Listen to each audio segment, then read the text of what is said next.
வணக்கம். 15th December Annamalai கொடையில் மொத்தமாக 5 update. முதல்ல அவர் கர்நாடகாவில் சனாதன தர்மம் அப்படிங்கிற தலைப்பில் ஒரு 25 நிமிஷம் பேசியிருக்காங்க. இங்கிலீஷில் ஃபுல்லாக பேசியிருக்காங்க. அதோட தமிழாக்கம் அந்த ஸ்பீச்சில் என்ன இருந்ததுன்றதை பார்க்க போகிறோம். அது முதல் இது. ரெண்டாவது, திருப்பூரில் ஒரு சுவாமிஜிக்கு ஒரு மணிமண்டபத்தை திறந்து வச்சுருக்கிறாங்க. அதை பற்றின ஒரு பதிவு ரெண்டாவது. மூணாவது, ஸ்குவாஷ் அப்படிங்கிற விளையாட்டு போட்டியில் இந்தியா வேர்ல்டு சாம்பியன் ஆகிருக்கிறாங்க. அது மூணாவது பதிவு. நாலாவது, சர்தார் வல்லபாய் பட்டேல் அவர்களுக்கு வாழ்த்து. அஞ்சாவது, ஆதி திராவிடர் நலத்துறையில் ஒரு முறைகேடு நடந்திருக்குது. அதை பற்றி அஞ்சாவது சொல்லியிருக்காரு. இந்த 5 தான் இன்னையோட அண்ணாமலை டுடே. நான் உங்கள் மணியன் கோபி. நீங்கள் பார்த்துட்டு இருக்குது பாசிட்டிவ் பாலிடிக்ஸ். உடனே நம்ம சேனலை சப்ஸ்கிரைப் பண்ணால் பார்த்துருக்கீங்க. ஒரு சப்ஸ்கிரைப் பண்ணி பெல் ஐக்கன் கிளிக் பண்ணிக்கோங்க. ஸோ தட் அடுத்தடுத்து போகிற வீடியோஸ் உங்களுக்கு சேரும். ஸோ முதல்ல நான் நேற்று அவர் பார்த்துருந்த அந்த ஸ்பீச்சோடைய இங்கிலீஷில் உள்ளது இப்போ வெளியாயிருக்கு. அதை பற்றி நான் ஃபஸ்ட் சொல்லி முடிச்சிடுறேன். இது சனாதன அவர் சொல்கிறார், இந்த மாதிரி அந்த ஃபங்க்ஷனில் ஒரு 20 பேருக்கு ஹானர் பண்ணுறாங்க.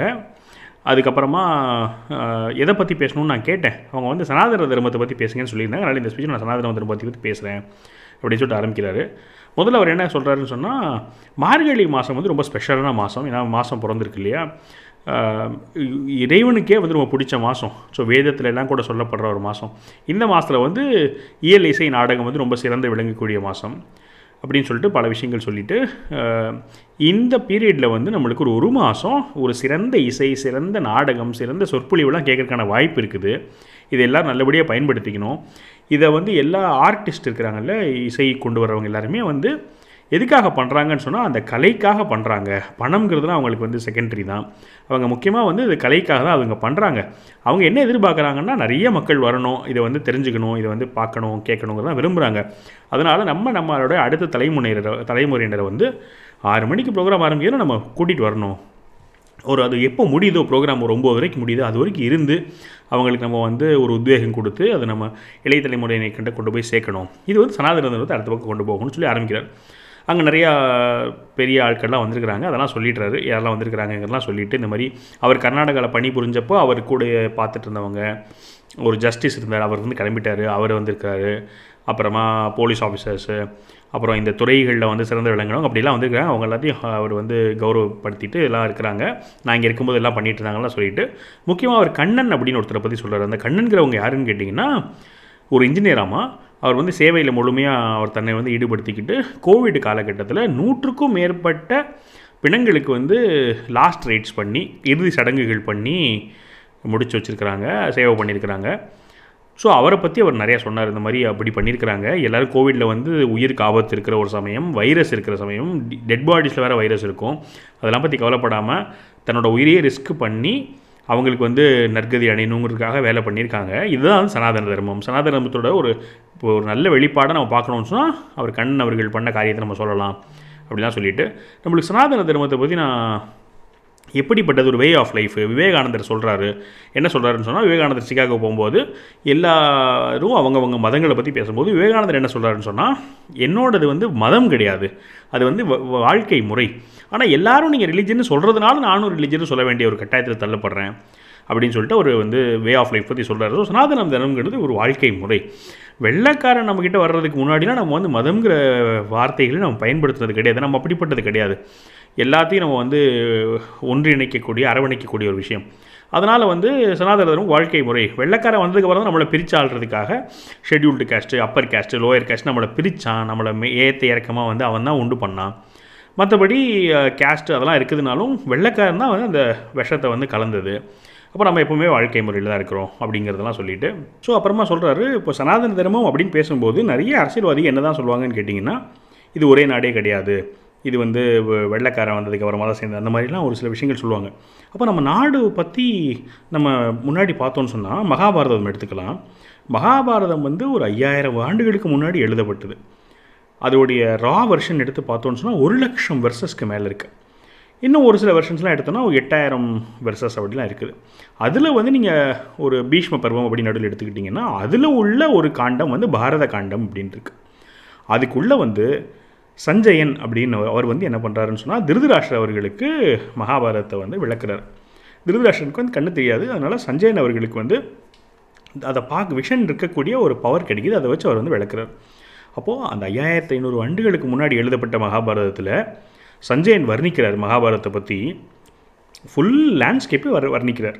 அவர் எப்படி வர்ணிக்கிறாருன்னு சொன்னால், அவர் சொல்கிறாரு, 220 கிங்டம்ஸ் கொண்ட நாடு, 80 மலைகள் கொண்ட நாடு, அப்புறம் நாடு முழுக்க 30 பெரிய நதிகள் இருக்குது அப்படிங்கிறாரு, 30 பெரிய காடுகளை வர்ணிக்கிறாரு.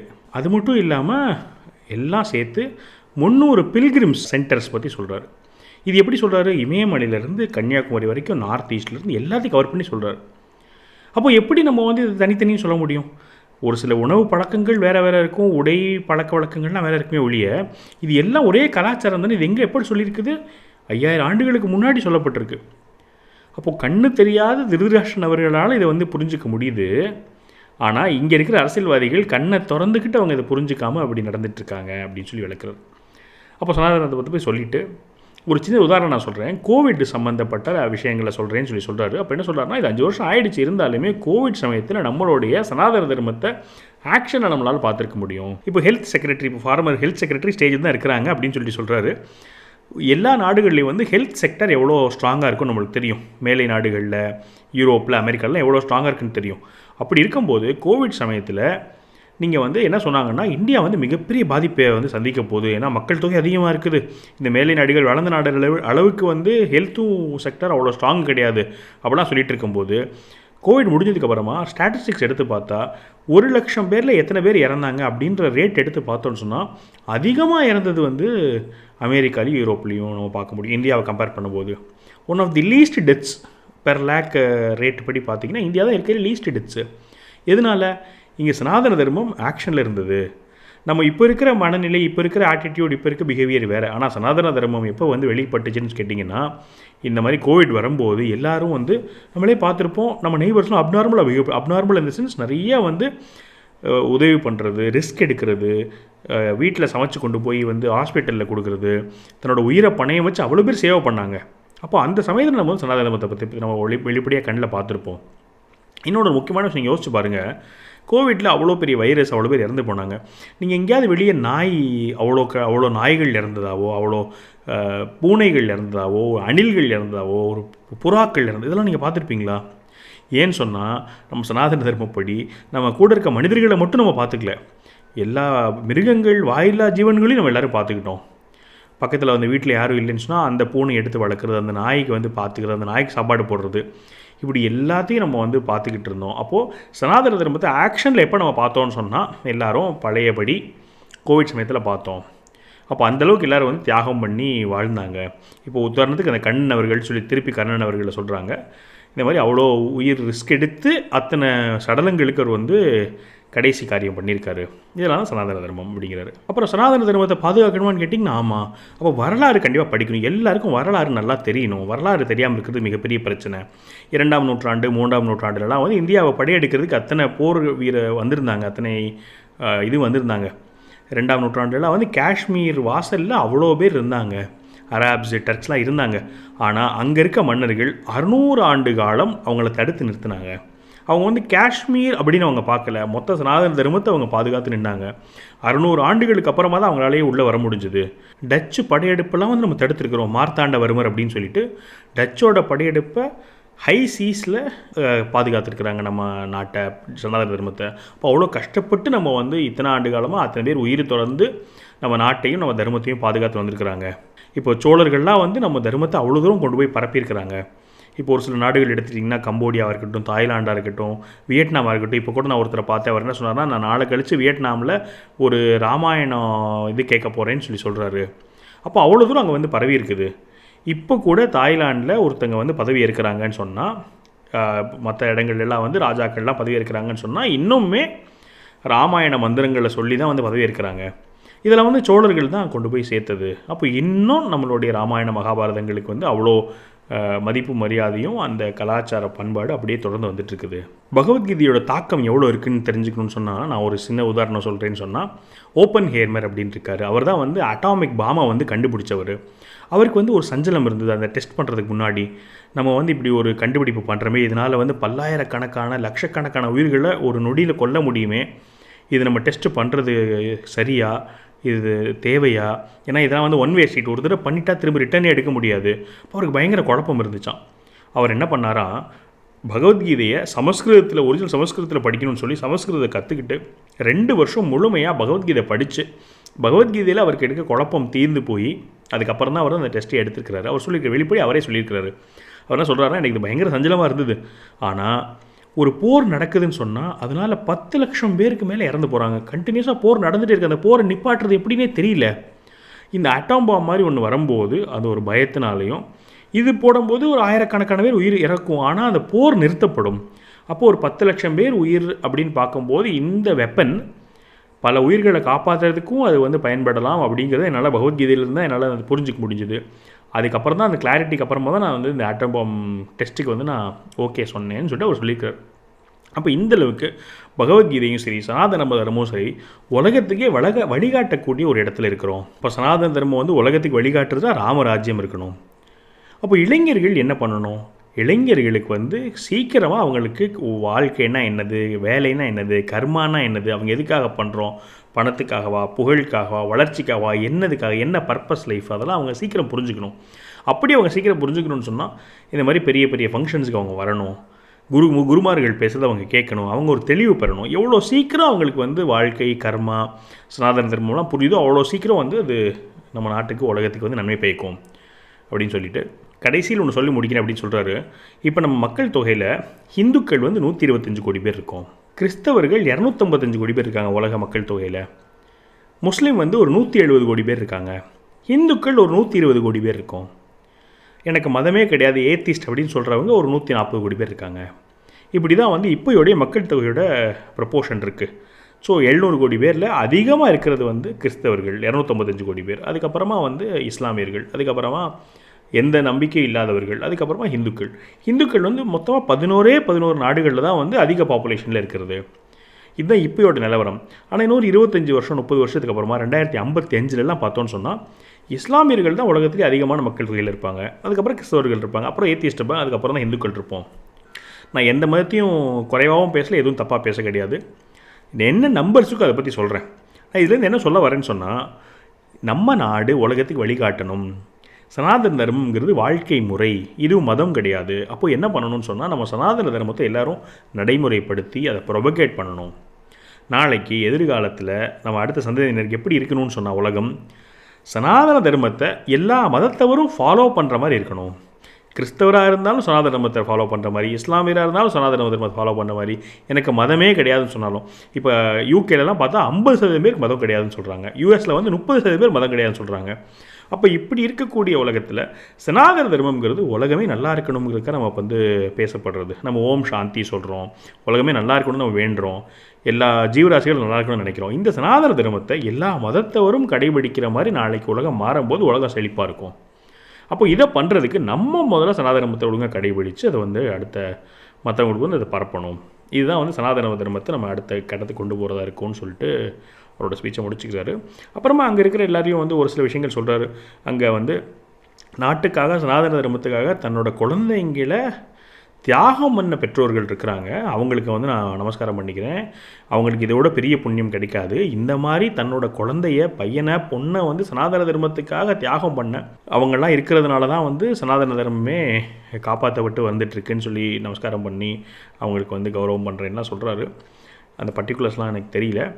இப்போ இதுதான் வந்து ஓவரால் ஸ்பீச். நான் எல்லா பாயிண்ட்ஸும் வந்து கவர் பண்ணியிருக்கேன். இதுதான் வந்து நம்மளுடைய முதல் அப்டேட். ரெண்டாவது, இன்றைய தினம் காலை திருப்பூர் மாவட்டம் திருமுருகன் பூண்டியில் சுவாமி ஸ்ரீ பூரண சேவானந்த மகாராஜ் அவர்களின் மணிமண்டபம் திறப்பு விழாவில் கலந்து கொள்ளும் வாய்ப்பு கிடைத்ததில் மகிழ்ச்சி அடைகிறேன். சுவாமி விவேகானந்தர் வழியில் ஈர்க்கப்பட்ட சுவாமிஜி அறக்கட்டளையை துவக்கி எண்ணிலடங்கா மக்கள் சேவை செய்துள்ளார். ஆன்மீக சேவையை தொடர தனது அரசு பணியை தியாகம் செய்தவர் இவர். ஆதரவற்ற 5 மாணவர்களோடு இவர் ஆரம்பித்த திருப்பூர் அன்பு இல்லம் இன்று நூற்றுக்கணக்கான மக்களுக்கு உதவி வரும் விவேகானந்தா குருகுலமாக உருவெடுத்துள்ளது. ஆன்மீகம், சேவை ஆகியவற்றை தனது இரு கண்களாக கொண்டு தனது காலம் முழுவதும் இறைப்பணியாற்றிய சுவாமி ஸ்ரீ பூரண சேவானந்த மகாராஜ் அவர்களின் பாதம் தொட்டு வணங்குகிறேன்.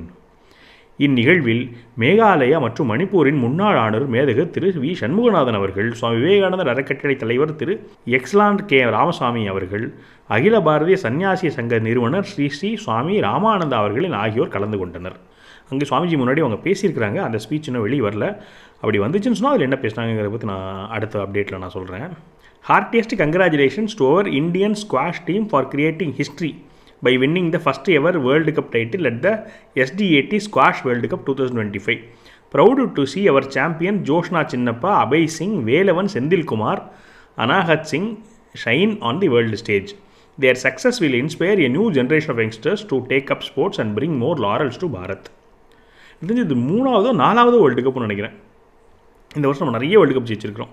அடுத்தது, சுதந்திர இந்தியாவின் முதல் துணை பிரதமராகவும் உள்துறை அமைச்சராகவும் பணியாற்றி 500க்கும் மேற்பட்ட சமஸ்தானங்களை ஒருங்கிணைத்து இன்றைய சுதந்திர இந்தியாவை ஒருங்கிணைத்த சிற்பி, இந்தியாவின் இரும்பு மனிதர் என போற்றப்படும் பாரத் ரத்னா சர்தார் வல்லபாய் பட்டேல் அவர்கள் நினைவு தினம் இன்று. சுதந்திர போராட்டத்தில் தலை சிறந்த வழக்கறிஞராக ஆங்கிலேயர்களுக்கு எதிராக சட்ட போராட்டங்களையும் அறவழி போராட்டங்களையும் முன்னெடுத்து சுதந்திர போராட்டத்தின் சிப்பாய் என்று அழைக்கப்பட்டவர். இந்திய விவசாயிகளின் ஆன்மாகவும் நவீன இந்தியாவை உருவாக்கியவர்களில் முக்கியமானவராக திகழும் அமரர் சர்தார் வல்லபாய் பட்டேல் அவர்கள் புகழை போற்றி வணங்குகிறோம்.